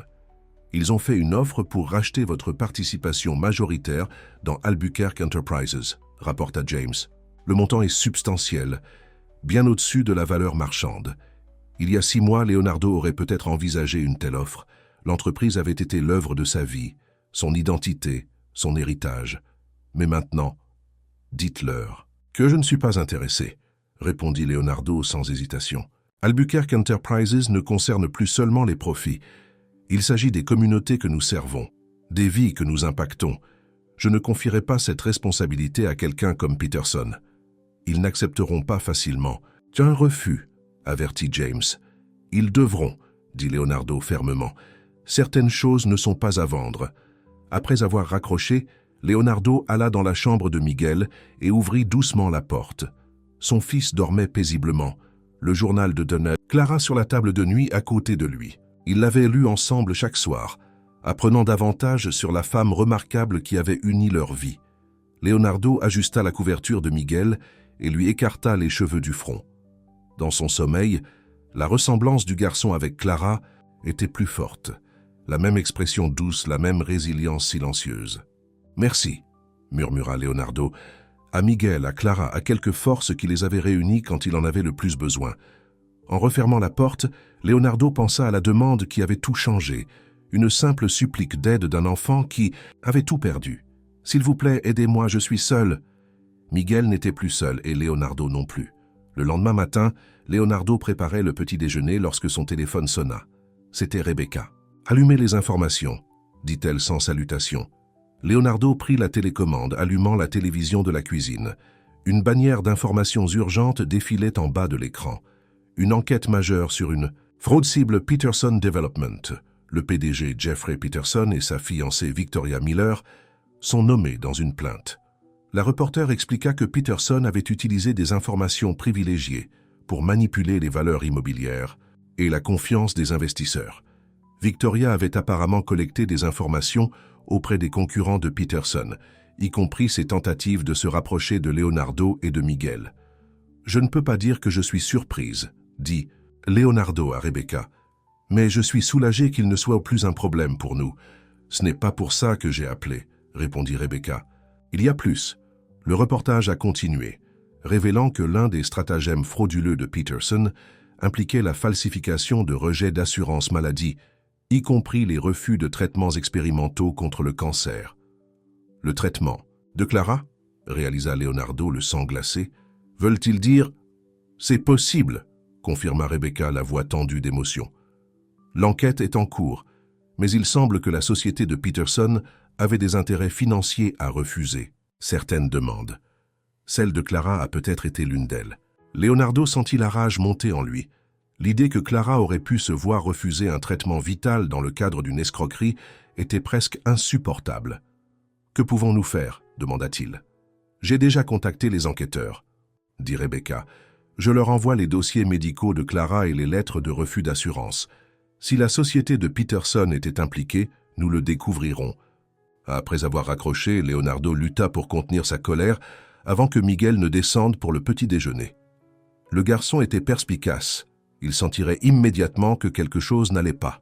« Bonjour, papa » dit Miguel joyeusement, en entrant dans la cuisine. « On va toujours à la pêche aujourd'hui. » Et ils avaient prévu une excursion père-fils à un lac voisin, leur première vraie sortie depuis que l'adoption était devenue définitive.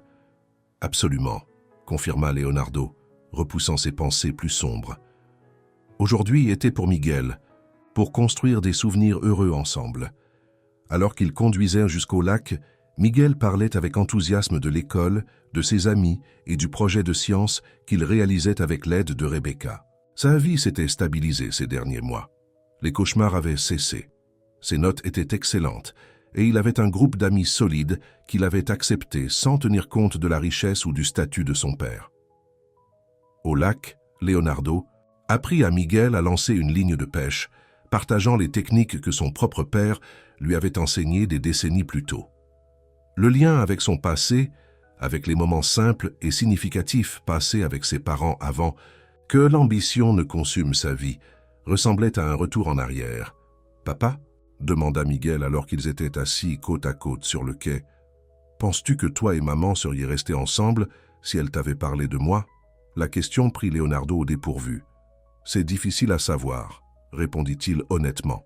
« Je n'étais pas prêt à être père à l'époque. J'étais concentré sur des choses différentes. »« Mais tu es prêt maintenant » observa Miguel. Leonardo sourit. « Oui, parce que tu m'as appris à être prêt. Parfois, les gens entrent dans nos vies exactement au moment où nous en avons besoin, même si nous ne le réalisons pas à ce moment-là. » Miguel sembla satisfait de cette réponse. Ils pêchèrent, dans un silence confortable pendant un moment, jusqu'à ce que Miguel parle à nouveau. « Je pense que maman savait que tu serais un bon père un jour. C'est pourquoi elle a gardé ta photo et m'a dit de bonnes choses sur toi. »« Ta mère voyait le meilleur chez les gens, » acquiesça Leonardo. « C'était son don. »« Madame Rodriguez est un peu comme ça aussi, » mentionna Miguel par hasard, bien que Leonardo ait détecté une pointe de rapprochement dans son ton. « Oui, elle l'est, » reconnut Leonardo, souriant à la tentative transparente de son fils. « Elena est une personne très spéciale. » Lorsqu'ils rentrèrent chez eux ce soir-là, fatigués mais heureux, un message de Rebecca les attendait. Les enquêteurs voulaient parler à Leonardo de l'affaire de Clara. Au cours des semaines suivantes, alors que le printemps laissait place à l'été, l'enquête sur Peterson Development a révélé un schéma de fraude qui avait touché des centaines de patients, dont Clara. La société avait manipulé les demandes d'assurance pour augmenter les profits d'une société pharmaceutique partiellement détenue par Peterson. Pour Leonardo, cette révélation a suscité un mélange complexe d'émotions. La colère face à l'injustice, le chagrin de ce qui aurait pu être si Clara avait reçu un traitement approprié et la détermination à faire en sorte que justice soit rendue. Il a créé un fonds d'aide juridique par le biais de la fondation Clara Santos pour aider les patients et les familles touchées par la fraude. Et lorsque Peterson et Victoria ont finalement été arrêtés, Leonardo s'est assuré que la presse comprenne le coût humain de leurs crimes, non seulement en dollars, mais aussi en vies écourtées et en familles déchirées. Un an après, que la lettre de Miguel soit arrivée sur son bureau, Leonardo se tenait dans la cour arrière de leur maison, regardant Miguel jouer avec des amis de l'école à sa fête de 9e anniversaire. Rebecca était là, ainsi qu'Elena, qui était devenue une visiteuse fréquente de leur maison. « Il s'épanouit », commenta Elena, venant se tenir à côté de Leonardo. « Vous deux aussi. »« Nous avons eu de l'aide, » répondit Leonardo, la regardant avec chaleur. « Clara serait fière de la famille que vous avez construite, » dit Elena doucement. « Pas seulement vous et Miguel, mais tous ceux qui sont devenus une partie de vos vies. » Leonardo hocha la tête, pensant à la façon dont sa conception de la famille s'était élargie au cours de l'année écoulée. Ce n'était pas seulement une question de liens du sang ou de documents légaux. C'étaient les liens tissés à travers des expériences partagées, un soutien mutuel et un véritable amour. Alors que la fête se terminait et que les invités partaient, Miguel trouva Leonardo assis seul sur la terrasse. « C'était une bonne fête d'anniversaire » demanda Leonardo. « La meilleure » confirma Miguel, se penchant contre l'épaule de son père. « J'ai fait un vœu lorsque j'ai soufflé les bougies. Qu'as-tu souhaité » Miguel sourit malicieusement. « Je ne peux pas te le dire, sinon ça ne se réalisera pas. Mais c'était au sujet de notre famille. »« Notre famille est déjà assez parfaite, » observa Leonardo. « Elle pourrait être encore plus parfaite, » laissa entendre Miguel, les yeux scintillant de la même expression que Clara lorsqu'elle gardait un secret joyeux. Leonardo rit, reconnaissant l'indice pas si subtil de son fils au sujet d'Elena. « Un pas à la fois, Miguel. Nous avons fait beaucoup de chemin en un an. » Plus tard dans la nuit, après que Miguel se soit endormi, Leonardo était assis dans son bureau en lisant les derniers rapports sur l'affaire Peterson. Justice avait été rendue, mais cela ne pouvait pas ramener Clara ou donner à Miguel les années qu'il aurait dû passer avec ses deux parents. Pourtant, quelque chose de beau était sorti des cendres de cette perte. Non seulement la relation de Leonardo avec son fils, mais l'impact positif qu'ils avaient sur tant de vies grâce à la fondation et au centre communautaire. Leonardo ouvrit le tiroir de son bureau et sortit la lettre qui avait tout déclenché. La simple supplique « S'il vous plaît, aidez-moi. Je suis seul » avait transformé non seulement la vie de Miguel, mais la sienne aussi. Aucun d'eux n'était plus seul. Demain apporterait de nouveaux défis. La fondation Clara Santos s'étendait à d'autres villes.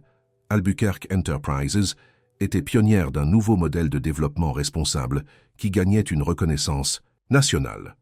Miguel commencerait la 4e année avec de nouvelles matières à maîtriser et de nouvelles découvertes à faire. Et Leonardo continuerait à apprendre à être le père que Miguel méritait et l'homme que Clara avait toujours cru qu'il pouvait être. Ce n'était pas la vie que Leonardo avait planifiée. C'était infiniment mieux, plus riche de façons qui ne pouvaient pas être mesurées en dollars, en mètres carrés ou en acquisition d'entreprises. C'était une vie construite sur l'amour, sur les deuxièmes chances et sur l'héritage d'une femme qui avait vu le bien en lui lorsqu'il l'avait oublié lui-même. En remettant la lettre dans le tiroir, Leonardo fit une promesse silencieuse à Clara et à Miguel. La demande qui avait tout changé continuerait à le guider, non seulement pour aider, mais pour aimer, grandir et se souvenir de ce qui importait vraiment. Dans le calme de la maison qu'ils avaient fait leur foyer, Leonardo Albuquerque, autrefois défini par sa richesse et son pouvoir, maintenant connu pour son cœur, se sentait enfin complet.